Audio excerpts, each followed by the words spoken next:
Okay, alright, stay calm.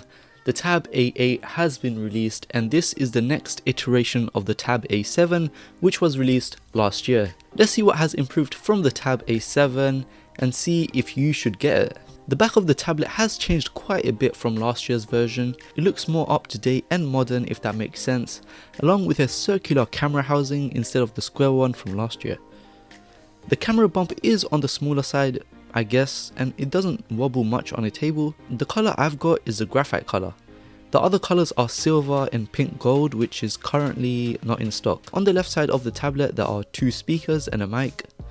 On the right side there's 2 more speakers along with a USB-C port, and yes, we have headphone jack, my people.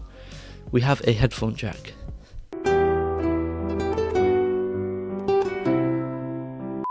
On the top is the power button along with the volume button and another mic. And to be fair, the power button could have some sort of texture because I always mistaken it for the volume button and vice versa. On the bottom is the SD card tray, which is always excellent to have. I'm really disappointed that this tablet doesn't have a fingerprint sensor of some sort.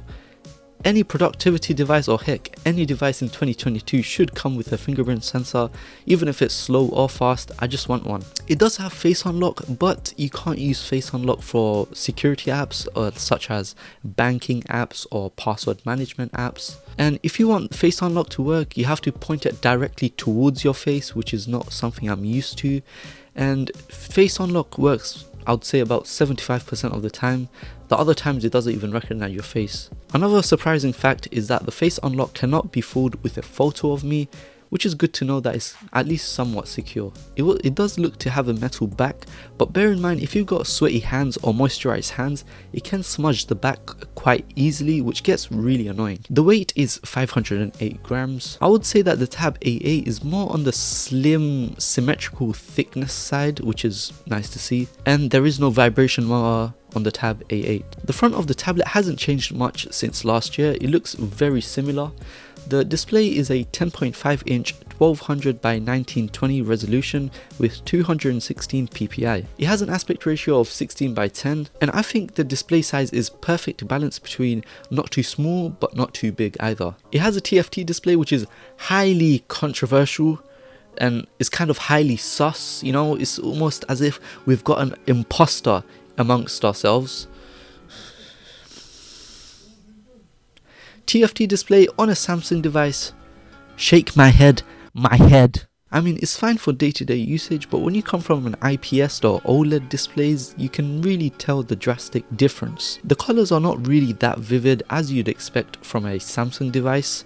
They're more on the flat, grim side, and they're not really contrasty either, if that makes sense. Viewing angles are average, less than average. Yes, this tablet has 60Hz display. We still haven't quite reached 90Hz on budget Android tablets, but I don't really mind 60Hz, you know, it's just fine. The brightness on the Tab A8 is surprisingly good. When using it outdoors, it gets plenty bright and the display is still quite visible, even if there's sunlight and things like that. I quite like this symmetrical bezel.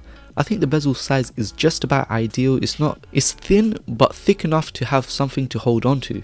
The processor is the Unisoc Tiger T618, which is based on 12nm. The T618 is generally a mid-range processor, and it's slightly better than last year's Snapdragon 662 on the Tab A7.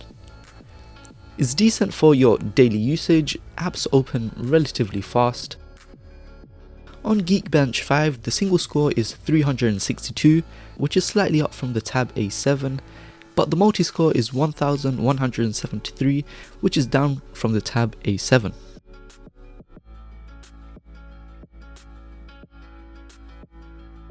Wi-Fi speeds on this tablet are great. Speed tests show it's fast and stable.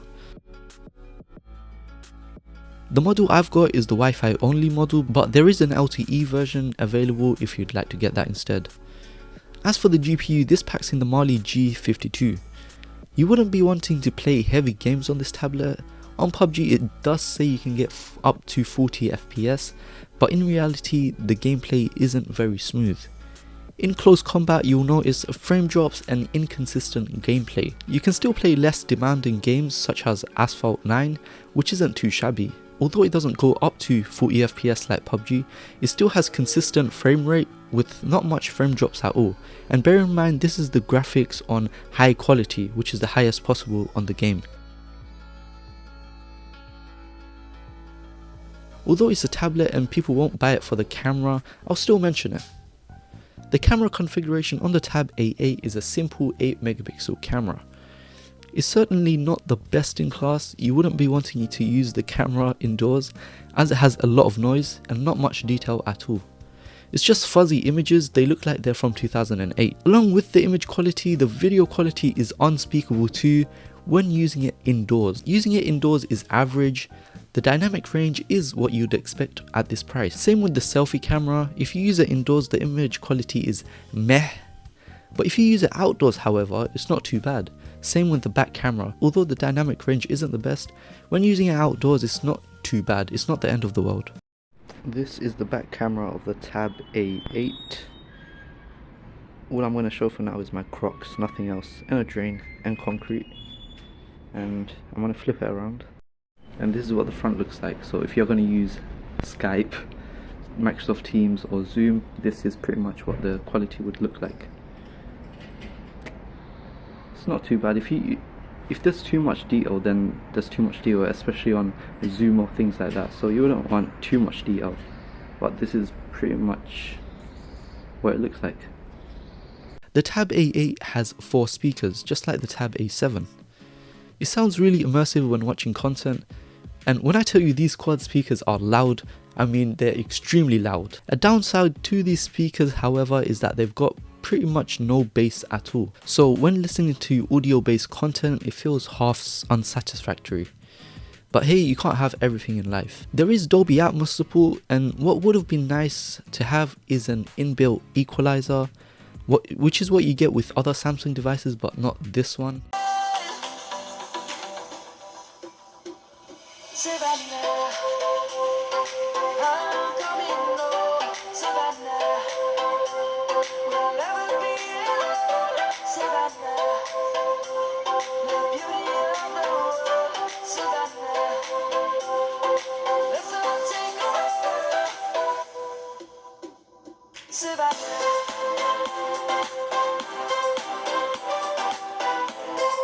In the UK, you can choose from 32GB or 64GB storage.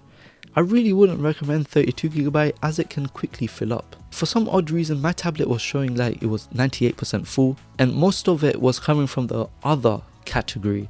But after factory resetting it and not restoring my items from my old phone, it's now better. The version I've got is a 3GB RAM, which I think is really limiting. You can only have so little apps open before it starts refreshing. I believe that the 64GB version has 4GB of RAM, so I'd highly recommend getting that instead.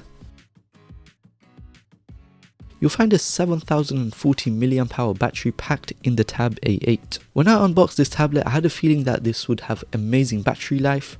I mean, you put a 60Hz tablet, a mid-range processor and a pretty large battery together, what else would you expect? Even on days that I've used the Tab A8 a lot, I still managed to end the day with 30 to 35% charge left over, so you wouldn't really need to worry about battery life on this tablet.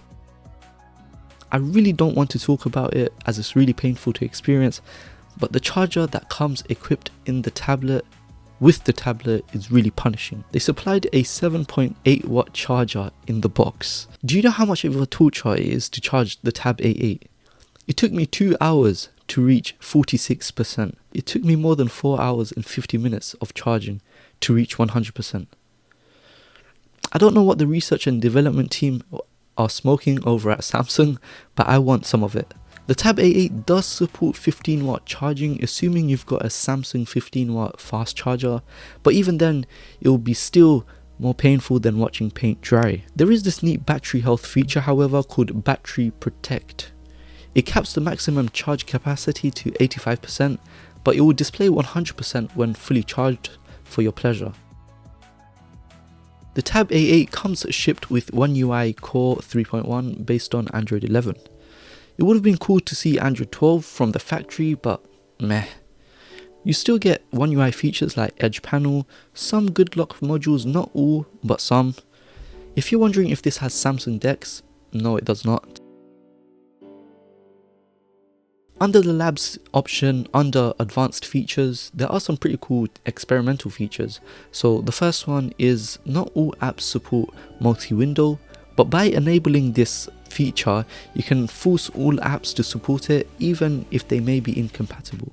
You can choose the way apps display their landscape orientation, so you can choose from default, the app's aspect ratio, or just full screen in general, full landscape orientation. It works most of the times, especially on apps like Reddit where it only supports portrait mode.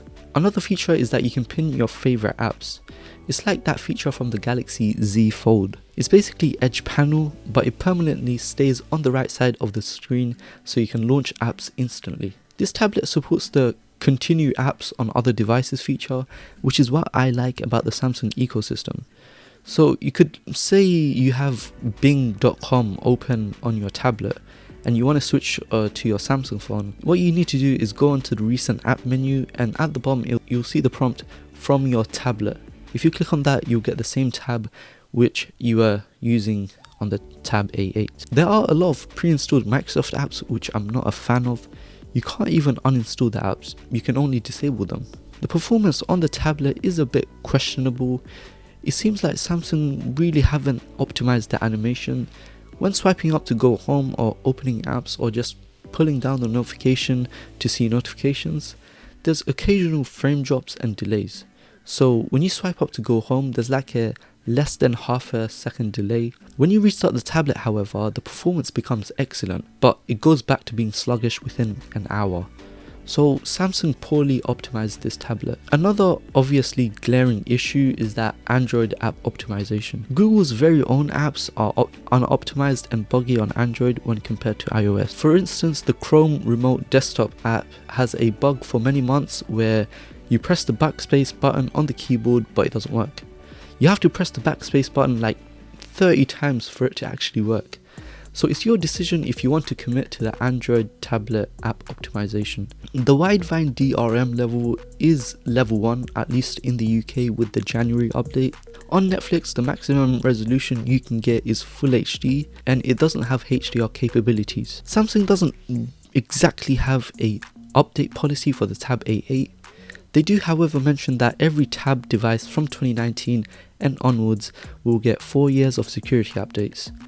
As for how frequently you get these updates, only God knows. For reference, the previous Tab A7 got the Android 11 update roughly 7 to 8 months later than the official Android 11 release.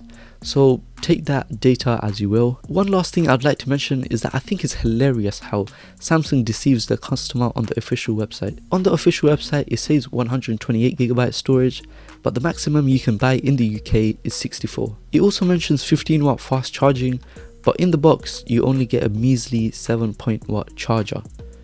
I just thought that was funny.